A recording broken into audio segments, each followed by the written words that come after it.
Secretary Martin Bernard. Also presenting on behalf of the President of Metrobank Foundation, Mr. Chito Sabripenya, and our Chief of the Philippine National Police Director General Roland Baton. Ladies and gentlemen, the Secretary Martin Bernard.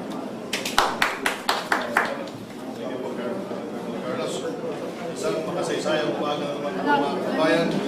Sa araw po na ito, napapamayan po natin ang isang napakagandang proyekto mula sa Davao City na napaka-epektibo, napaka-tumakbo ng kanilang rescue and response. At dahil nga sa ating Pangulong Duterte ay mayiging isang nationwide na po ang scope ng 911. Kaya tumayan po natin ito sa pamamagitan po ng tulong na rin ng iba't ibang ahensya at iba't ibang pribadong sektor at sa point go at sa PNP. Pero hayaan ko na lamang po ang Chief PNP siyang mag-announce ito ang ating maraming salamat. Sunog. Magandang umaga po sa ating lahat. As you may know, for 14 years now, Metrobank Foundation, in partnership with the Rotary Club of Manila East, Philippine Savings Bank, and the Philippine National Police, annually pay tribute and honor exceptional members of the PNP who champion community involvement and community engagement, both in preventing crime and solving crimes. This morning, allow me to share the very good news of all of you as we celebrate the 24th Police Community Relations Group founding anniversary. May I invite Police Senior Superintendent Mario Navarro Rarisa Jr. It is indeed my pleasure to announce, hindi pa po niya alam ito, alam po kayo dito? And congratulate Police Senior Superintendent Mario Navarro Rarisa Jr., the Deputy Director of PCRG, for being awarded one of the 2016 awardees of the Search for Cops.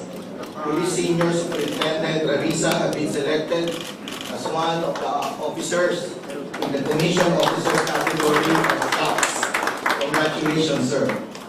I will now turn over the formal letter to Police Senior Superintendent Rarisa, announcing that aside from the national recognition, you will receive ₱500,000 pesos on September 5 during the awarding ceremonies.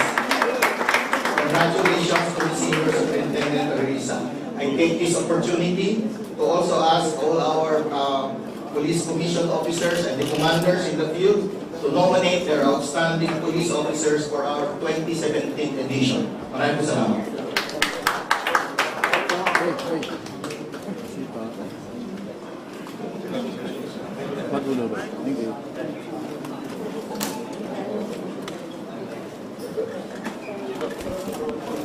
Good morning, everyone. Before I even assume command as Chief PNP, I already expressed my desire to have a 911 emergency response system nationwide, like the one we have in Davao City. I believe that the 911 system we have in Davao was a big factor in helping the police effectively suppress crime and illegal drugs in the city. As I said, we need the help and support of our citizens to fight crime. The police must work hand in hand with the community.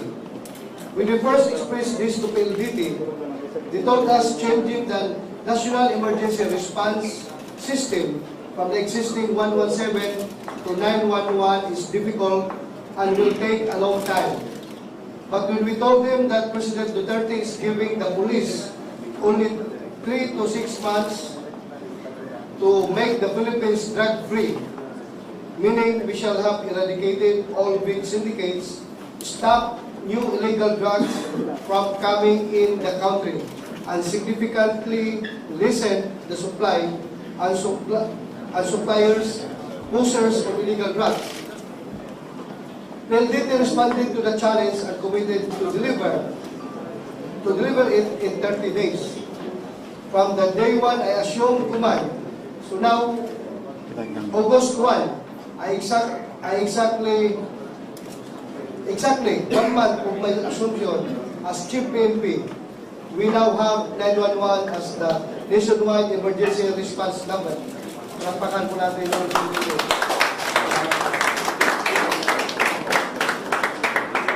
We would like to also express our thanks to other telecommunications companies that followed suit and got together to adopt 911 as the emergency response number. They all signed a memorandum of agreement last July 14 with the Department of Communication and Information Technology, DCIT, and the Department of Interior and Local Government, DILG, with our private sector leaders as witnesses committing to support the development of the nationwide 911 emergency response system. Today, our 911 first responders are the police because we are the ones ready to receive calls for assistance nationwide. It will take some time to integrate the other emergency response like fire, medical, and disaster because we are still building the capabilities of local government units to be able to provide and sustain such services. So for now, your police will be the one to answer first. So I am calling all chiefs of police all over the country to be alert and respond to the calls routed to you by our 911 call center and to immediately provide police assistance to our people when needed. I am also appealing to our people to refrain from making prank calls or test calls to our 911 hotline because this will clog up the lines and prevent people with real emergencies to reach us. Change is indeed here. An innovative system that works so well in Davao is now being implemented nationwide. Thanks to the strong leadership of our President Rodrigo Roa Duterte, who really insisted on having 911 as our emergency response number. Why 911? Because it is the universal number for emergency and people easily know and remember it.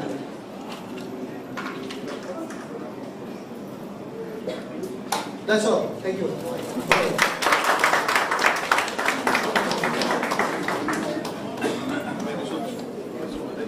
Questions?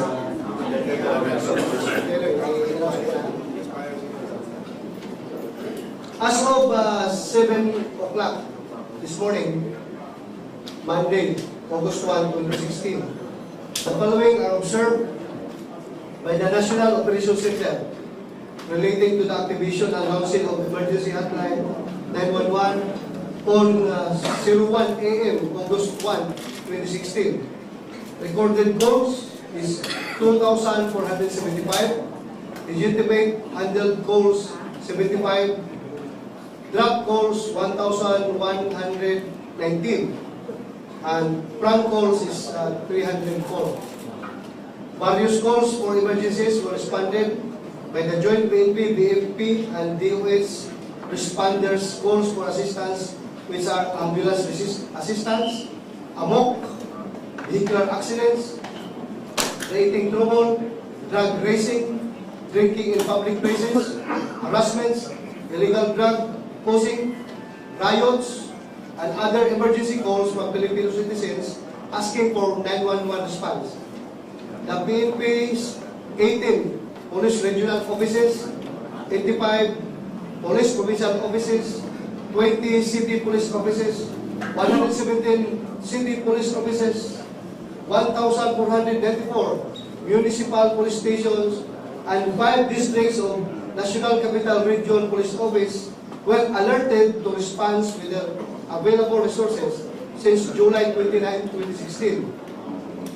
The Chief PNP is warning the 304 prank callers and the would-be callers to refrain from doing prank calls.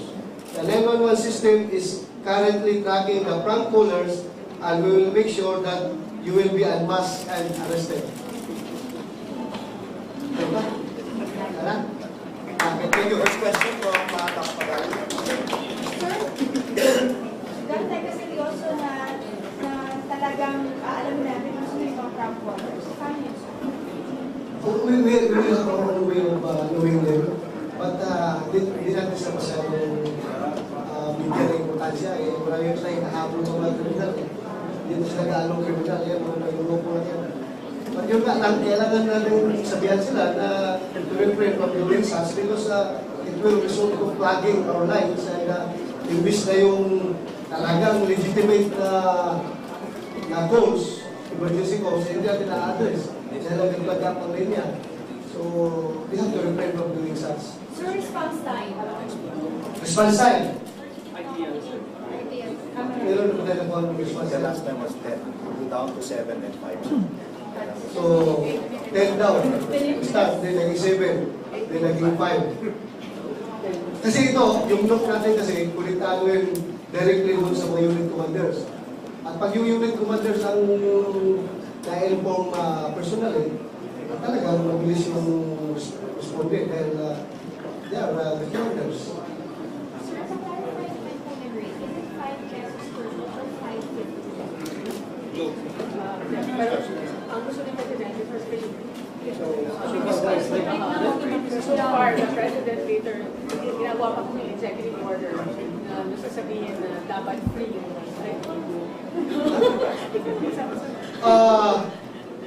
The President wants it to be free like in Davao. of charge, like in Davao. So, ano, As soon as the executive order is signed by the President, sir. so sa ngayon, yung mga tumatawag kayo sa club, nagbabayad sila? 5? Yes. Paano yung recurring charges? Papahaw status quo, sir? Meron may charge. Oo, may charge na pag globe at saka smart. Meron. Sir, also Ha? landline. Meron sa 50? Pag we can ask it.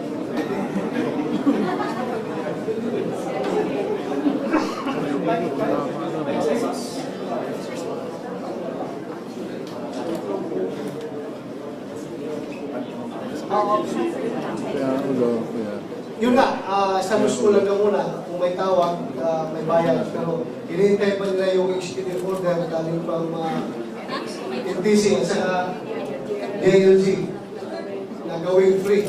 So meaning, the government will be the ones who will subsidize, who will shoulder the payment.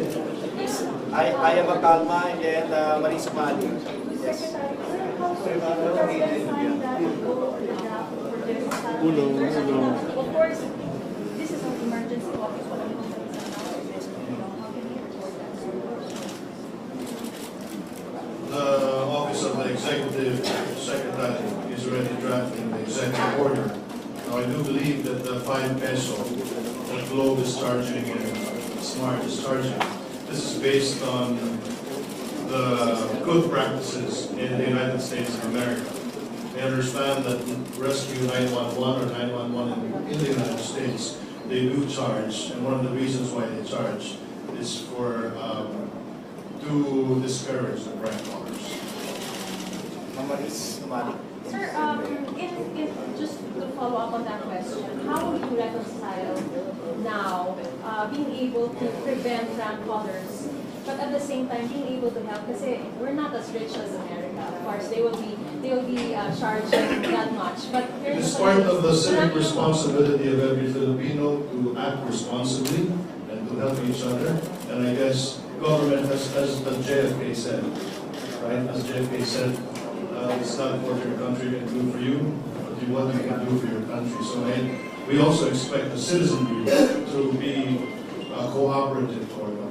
yes, but I mean, sir, specifically, yung magiging hakbang, how will you reconcile kung magkakaroon na ng executive order to make it free? Paano naman ang magiging hakbang to prevent the prank callers? This is where technology comes in. And I do believe that PLDT and Globe have the technology to avoid or to track down the prank callers the minute that they call again using the same number. Sir, meron pa last na. Sir, yung tungkol na sinabi niyo, kasi sabi niyo right But as early as now, pwede na rin, of course, itawag and you be the one to coordinate. Yes. Paano ang magiging proseso? Every emergency can be called, can be responded by the 911. We will course it through the police infrastructure na nagawa na establish natin.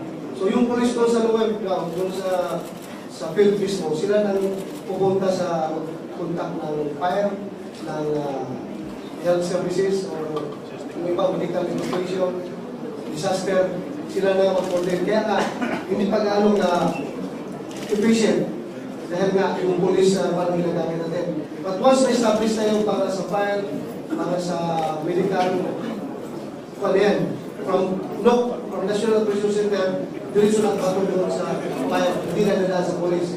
Right now, dadaan pa muna sa police kasi yun lang sa akin muna na-establish. Sir, how many values should there be ako na nakapag-respond on time yung ating mga police? Or wala sumasagot? Walang sumasagot? Yeah, opo. Sa ngayon, ilan yung pala din? Ilan yung call center wala din? Ay, paman? 18 regional officers po. 18. Sa call center, 45 seats. Sa ngayon, ang ating call center is being manned by 45 call takers. 45. So, pag yan ay nag-track up, incapacitate yung 45, talaga, merong hindi matitake yan. But we are doing our best na accumulate lahat ng calls talaga. Is there an assurance that hindi pagpapasapasahan? Kasi nung pinaya ni Secretary Sueno mismo, pati siya mismo, pinagpasapasahan ng mga sumasagot sa call center. Wala na yan. Hindi lang ginamit nun yung 1-1 safety yun, di ba? Ito ngayon, yung 1-1 na ito. Police na talaga nagmano dito. Yung 1-1 safety, hindi yung sa police. Sa DLG yun, kaya baka relaxing sila. Ito sabi nga sa PNP, mga commanders talaga ang may hawak ng mga ganyan. So, First, how na kami to 117? yan. May consider yung 911 para isa na lang. Sa next question from Bea. Yan. Sir, when you're done with public, people are familiar with how the Davao 911 works. What's the process? Like, I call, it goes. Ano yung steps na ititigil ng calls bago eventually pumating sa unit who will respond? Ang sa Davao ay napakabilis. Pag ikaw ang caller, tumawag ka dahil ka 911. Sir, meron na baril dito. Pag sabi mo meron na baril dito, yung nag-take ng code, talagang dublitso na yan sa Tactical Operation Center ng PNP. May nabaril sa ganitong lugar. Automatic yung 911 naman ay yung top floor is may contact doon sa lahat ng police units through radio. Respond ka agad. But sir, sa national scale, how does it work? Dadaan pa sa yung sa police na talaga nakuha din yan. Kaya, dadaan nyo doon sa PROs na concern, din pupunta sa province, din sa munisipyo. Sir, si Lea, Ano magiging trabaho ng police? Kunyari may tumawag na may nabaril dito. Ang police, kasi yung nangyayari, nakikita namin ngayon, kunyari, may nabaril, may na-aksidente, andun yung police, pero hindi nila magalaw yung pasyente dahil wala silang kaalaman kung paano yung first aid yun. Ang mga police po natin ay tulungan din, tuturuan din maging first aider o mag-iimbestiga lang mismo dun sa crime. Sa ngayon talaga, yung police operational procedure namin ito nalingan, hindi ko kailangan ang police. Talaga, police ang tawag ng medical practitioner dahil pag ginalaw ng police, ma-activate yan. Unlike sa Davao, pag tawag mo na gano'n, may vehicular accident na gano'n, ang mag-respond yung 911 na rescue vehicle. Nandun na yun, may equip din, may nurse, may doctor, dito na yun. They can conduct yung first aid agad. So ang police nandoon lang to secure the crime scene, which is a crime scene, para ma-preserve yung crime scene. Yun lang. So sir, yung 911 natin din, gano'n ang nangyayari? May mga first aid. Wala pa. Police, kaya sinasabi natin, this is purely police response, meaning response to crime and emergencies and police assistance. Saka na natin integrate yung sa medical at saka sa fire. Sir, yung timeline for it to eventually reach that point, the emergency services na talaga. Depende sa Ay hindi pa namin kayo mabigyan ng mga exact. solusyon po dito ay hindi pwedeng isang ahensya lang. Kailangan po ay isang komprehensibo at structural solusyon. Meaning, hindi lang po yung Philippine National Police. Dapat po ay yung long-term plan, as I understand, Chief NP, ay yung long-term plan nito ay kasama rin yung local government units. And I do understand na sa lahat po ng LGU sa Metro Manila, yung equip po na magkaroon ng diversion ng tawag mula sa 911 to the LGU. One is Taguig, Marikina, if I'm not mistaken, yung syudad po ng Maynila. So, just to manage the expectation of the public, yung pinakamagandang example ko dito, yung Davao City. Dahil yung Davao City, meron pong comprehensive plan that involves not only the Philippine National Police, but also involves the local government units. Hanggang doon sa barangay at sa purok. So once we get the cooperation of all the local government units, not only in Metro Manila, but the entire Philippines, that is the only time that we will see this project through successfully 101%. Kaya yun po ang panawagan ng ating gobyerno, ng Administrasyon Duterte, ang makipagtulungan po ang local government units para mas maging successful po yung ating ito. George Reynes from CNN. How equipped our what wouldn't get answered? How equipped our policemen right now in terms of communication devices, because it's vital in responding for us to achieve that ideal response time. Right now, we are 100% communication equipped to ating kapulisan. We are to ating communication system is up to the last responder. Kompleto yan. Yung patrol car natin, may radio, connected doon sa police station. Yung police station naman, may radio, connected to the provincial police office. Yung province, connected to the region, and region connected to National Operation Center. So, kaya kami very brave na i-launch ito ngayon for police emergencies only dahil ready na kami yung aming infrastructure. Lalo na sa communication. Therefore, sir, there's no excuse if they cannot respond immediately to a particular incident. There's no excuse. Joy Cantos po. Sir, the 911 group nationwide, how about in the part of California, San Pedro, sa Satellite? Yes, yes. Yes, ma'am.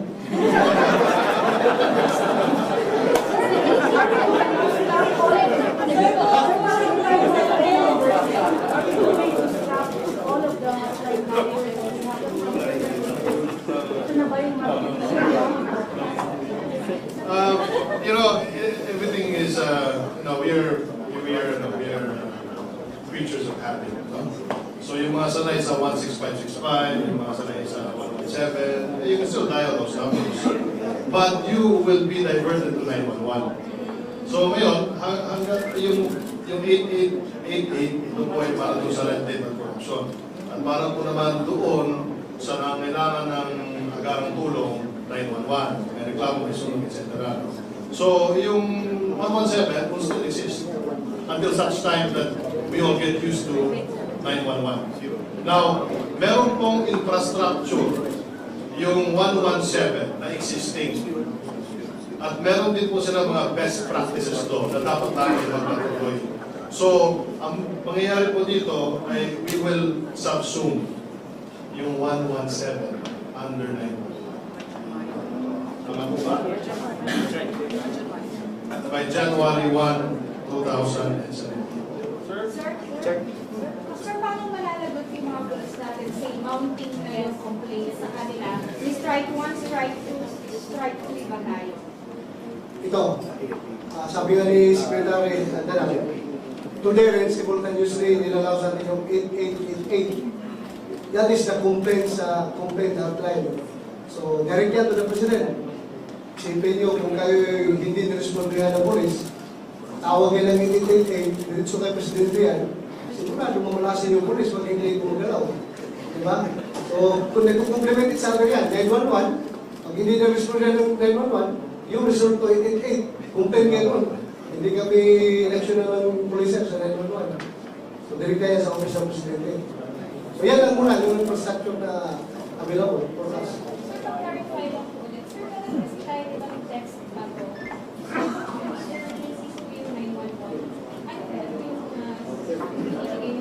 Yung text ba to, actually hindi yung pang-emergency talaga. Yan yung mga bigay ka na information about drugs, information about organized crime groups. Pwede rin kung pwede rin yung muna kayo for emergencies. Para I suggest yung 911 ang gamitan na yung emergency. Yung sa akin yung text yung bato, paano yung mga information gusto yung parang sa video. Sir, si Mio namin sa Tagbigan. Yan, doon yung paraan.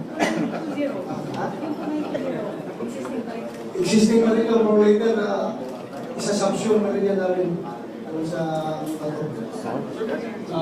Recommend the implementation of national IT system para para mag-minimize natin Ako, personally, gusto ko. I don't know, kung makakausap sa Congress, kung may gawin natin, ako personally gusto ko. Kasi, yung ibang bansa na nabili ko sa Asia na meron sa mga meron ang ganda ng resulta nila. So, personally, gusto ko. That's two questions. Sorry, actually, sorry. Ayali ko say, suspension of police operations. Unilateral ceasefire. Yeah, the President has said his word. So, magtulong man tayo. Magtulong. Which means? It means yung police operations, normal police operations and military operations. Patuloy. Will they on other drugs or other? Well, yeah, we expect to be alert. Last question. Last Kasi question. sinasabi ng kabila, kasi hindi naman daw yun, hindi naman na-translate o nakascale doon sa baba. Kaya daw, hindi naman yung operation na doon sa military operations. Parang too early naman to wave naman daw. Sino bang nag-violate? Sino bang naging aggressor? Hindi naman kami. Di ba? Sila naman ang nag-ambos. So, anong basis na sinabi ng Presidente yan? Dahil doon sa ginagawa nila. Kami naman nag-over ng gano'n. Tapos ayaw na lang yung security ng gagawin natin. So, that led to the decision of the President to suspend yung sumpo natin. Sir, is there an ongoing investigation right now? Kasi ang sinasabi nila ka lang doon, mukhang mali ang impormasyon na ibigay sa Pangulo dahil hindi naman daw grupong mismo ng mga NPA na legal, kundi yung parang mga sympathizers na ibang grupo ang sinasabi na nag-atake. So, is there an ongoing investigation on the part of the police dun sa nangyari doon? Okay, may investigation. Malalaman natin yan dito.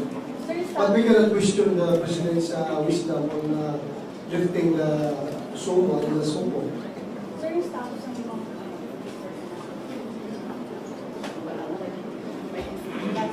Hawak tayo nila. anong natin?